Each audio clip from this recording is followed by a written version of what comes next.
debatir uno de los proyectos que está en el orden del día, de uno de los tres proyectos cuya veintena de senadores que los presentamos solicitamos que se retiraran.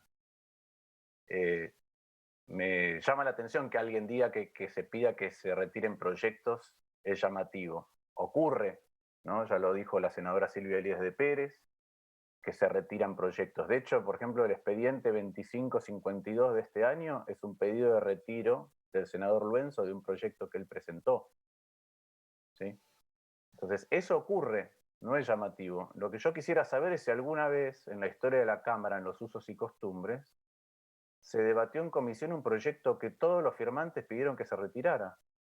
Me gustaría saber cuántas veces pasó eso en la historia de esta Cámara, cuántas veces se tratan proyectos cuyos autores solicitaron que se retiraran los proyectos. Entonces no es una discusión solamente sobre el reglamento, sino cómo solemos funcionar. Y si hubo algún caso, veamos cuál es el porcentaje en el que se da eso, para ver si no es una situación enormemente anómala. Ahora voy a tomar el pie para debatir o para exponer, porque para eso se me invitó acerca de las características del proyecto o el contenido del proyecto. Y también por qué presentamos la nota. Nosotros presentamos una nota todos porque sinceramente creemos que no es el momento. Ahora mismo el presidente está anunciando una extensión de la cuarentena, mientras tenemos todavía récord de contagiados diarios por millón, lamentamos récord de fallecidos diarios por millón, ¿sí?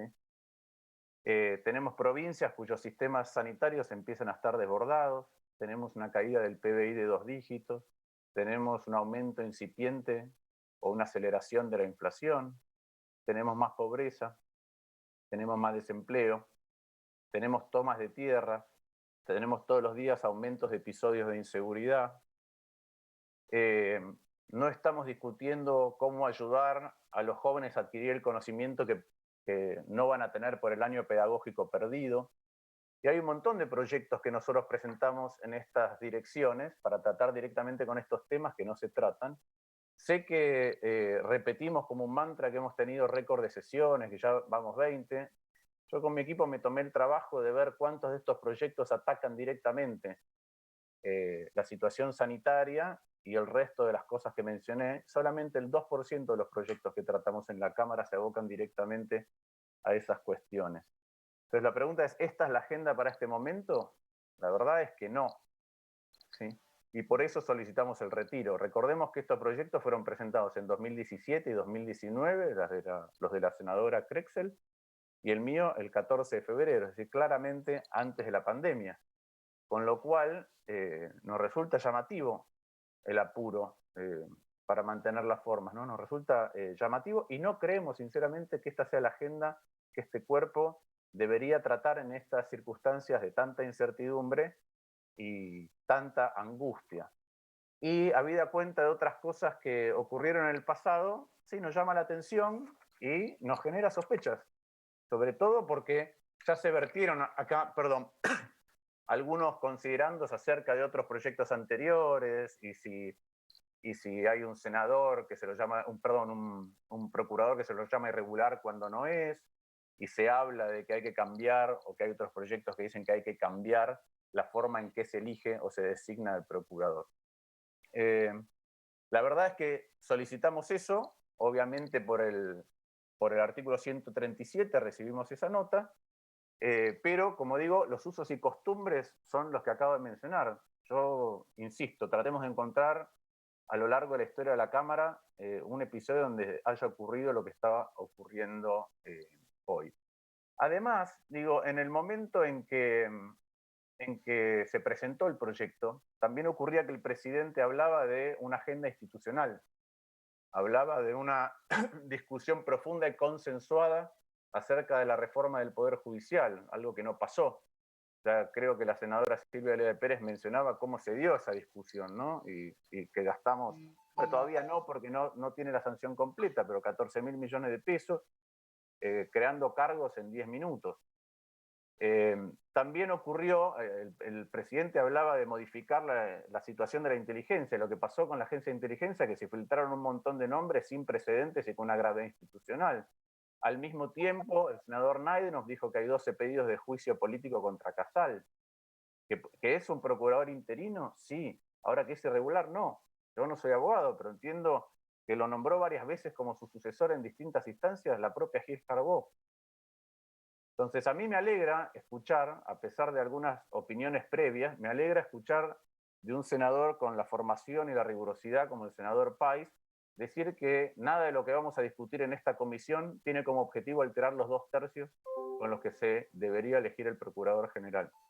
Me parece muy importante que lo haya dicho, otra vez, por su formación y por su seriedad. Ahora voy a algunas cosas específicas del proyecto que nosotros presentamos y cuyo retiro solicitamos. Primero, ese proyecto tiene 4 patas que son claramente el sostén de una mejora institucional del proceso de elección y de funcionamiento del Ministerio Público Fiscal.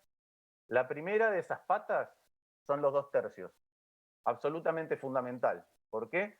Porque la idea es que el Procurador General de la Nación tiene un poder muy grande, es cabeza no de un cuerpo colegiado, es una cabeza única de un órgano extrapoder constitucional, en donde además, producto del Código Procesal Penal, adquiere cada vez más poder.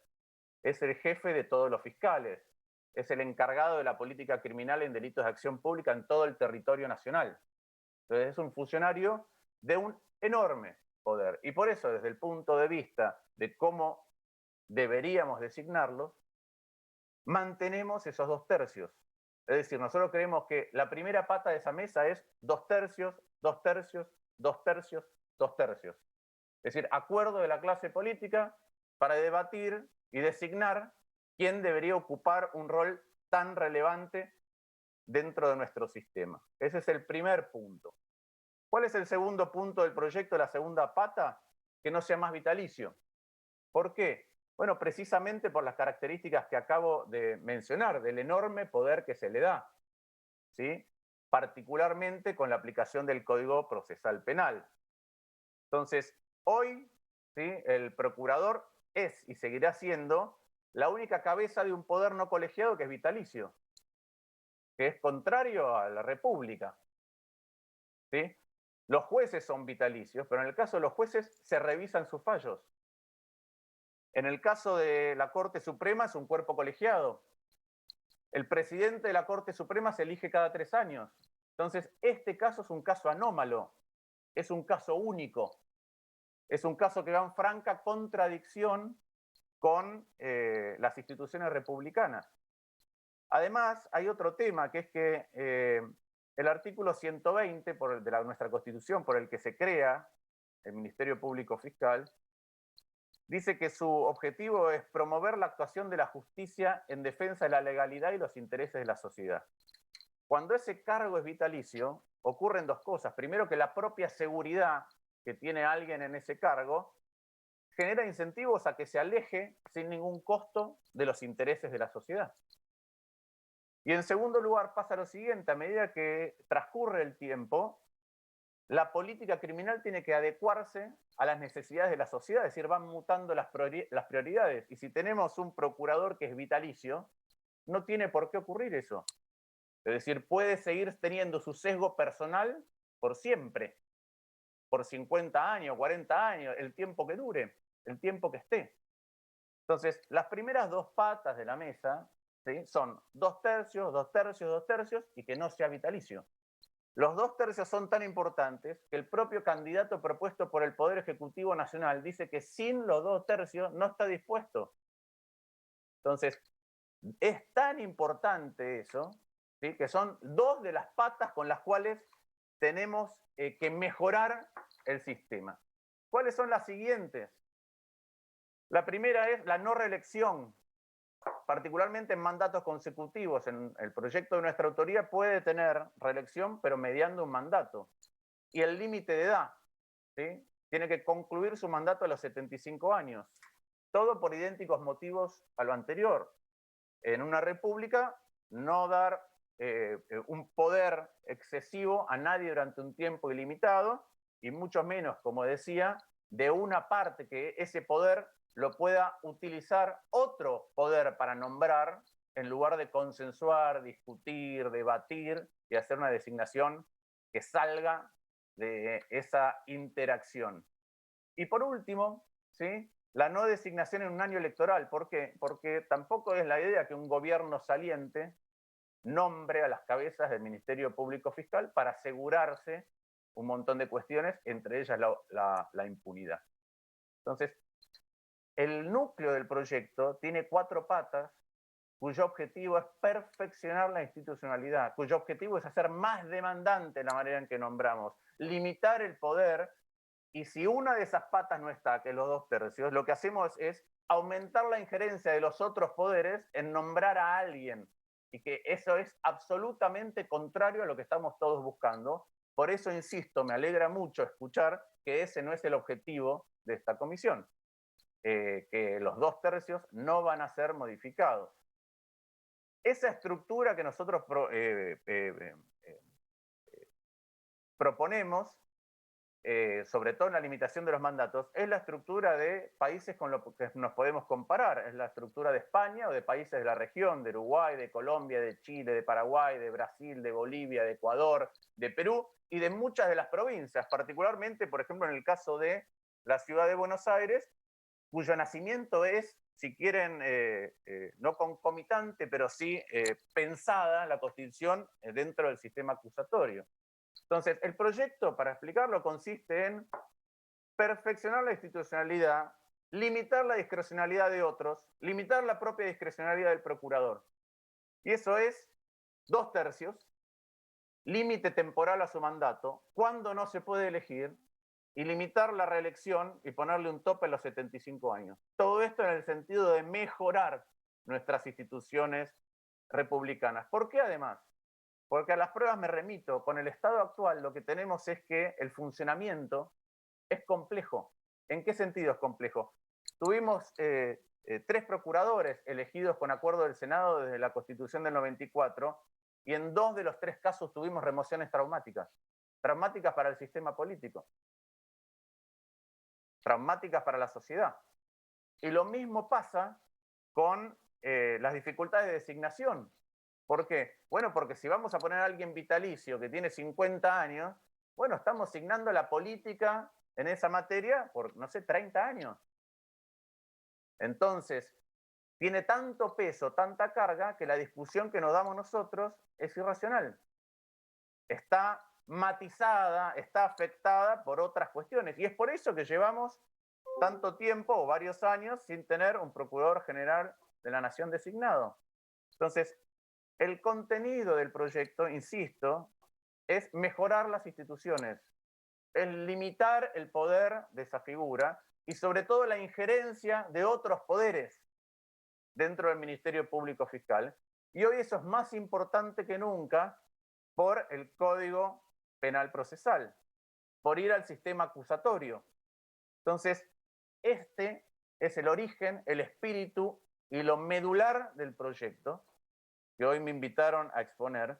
Cuando lo presentamos nosotros, insisto, era 14 de febrero, no había arrancado la pandemia y además había amplia evidencia de que, o amplia evidencia, o mejor dicho, el presidente se manifestaba todo el tiempo en términos de acabar con la grieta, terminar de poner sobre el tapete una agenda que tenía que ver con un mejor sistema de justicia y sobre todo, decía él, terminar con la injerencia de la política en la justicia.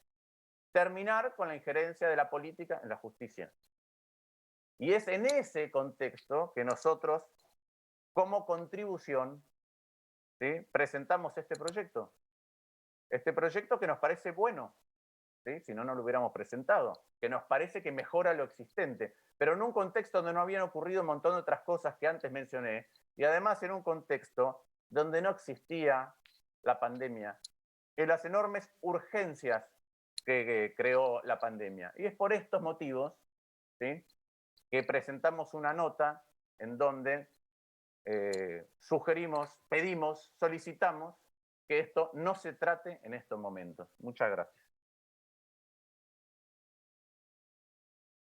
Gracias, senador. Tiene la palabra